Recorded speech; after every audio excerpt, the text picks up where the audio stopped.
सर्व भूता तेने कोंढिले अनंता. नम्रतेनं वागलं असेल ना, इच्छित कार्य निश्चितच परिपूर्ण होतात. जे आपल्याला हवं असे वाटतं ते सहज मिळतं.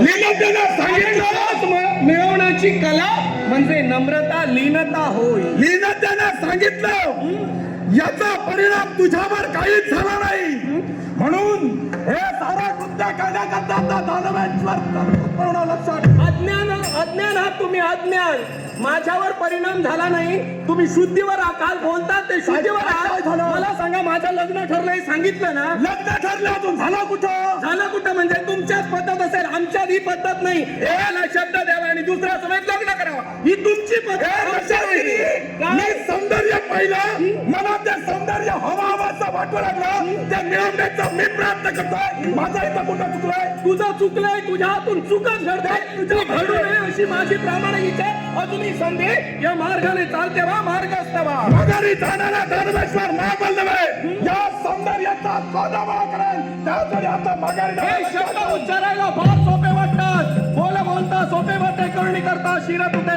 प्रत्येक व्यक्तीला मानव देव कुणी असू दे, दानव असू दे, प्रत्येक व्यक्तीला बोलते वेळी फार विचार करून बोलावा. कोणती गोष्ट करून विचारात पडण्यापेक्षा प्रथम त्या गोष्टीवर विचार करणं खूप महत्वाचं आहे. आणि हे तुम्ही विचार करत नाही, म्हणून तुमच्या जीवनात वेळोवेळी संकट निर्माण होत आहे, असे प्रसंग निर्माण होते. सावधान दुष्ट संधी आता.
ज्याच्या कृतीत संस्कृती आहे तो देव, ज्याच्या कृतीत प्रकृती आहे तो मानव, आणि ज्याच्या कृतीत विकृती आहे तो दानव.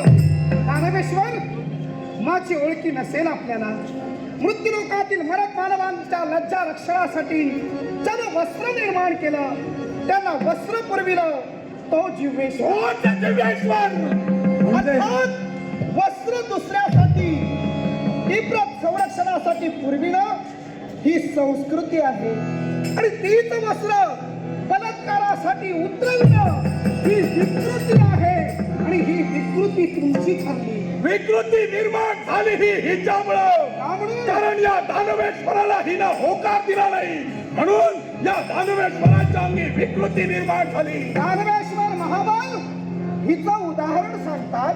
मग सांगावं, मृत्यूलोकातील मानवानं आपलं काय नाही केलं, जेणेकरून जीवेश्वर आपल्या जीवनात उत्तम असं कार्य करतोय. आणि त्या कार्यात आपण अडथळा आणतात. त्या मानवांना वस्त्र पुरली खाता कामा नये यासाठी वेळोवेळी आपली शक्ती, आपली वायात घालवतात. काय नाही केलंय त्यांनी. जीवेश्वर यालाही कारण आहे. आमचं अस्तित्व आम्हाला या विश्वात अबाध्य ठेवायचंय. तेव्हा आपण सामान्य मानवांना जी वस्त्र पुरवतात ती वस्त्र पुरवतात कामा नये. आणि म्हणूनच सामान्य मानवाचा छळभात करण्याकरता दानवेश्वर जीवेश्वर करत आहे. महाबल जीवेश्वराच्या समोर आपण उभे आहात. अर्थात आपल्याला शेवटची संधी.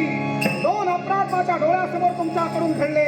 एक मध्ये मानवाला लज्जा रक्षणासाठी पूर्वी जाणारी वस्त्र थांबवितात, आणि दुसरी गोष्ट म्हणजे या युवतीच्या बाबतीत आनंदी छळ करण्यासाठी पुढे सरसावला. धरा तिचे चरण, चुकवा तुमचं मरण. चरण पकडणारा हा दानवेश्वर महामानव एक वेळ मरण आलं तर चालेल, ते मरण स्वीकारण्याकरता दानवेश्वर महामानव संत विचार शतंपती शक्य करेल. इब्रतीच्या संरक्षणासाठी आपला डाव उद्ध्वस्त करेल.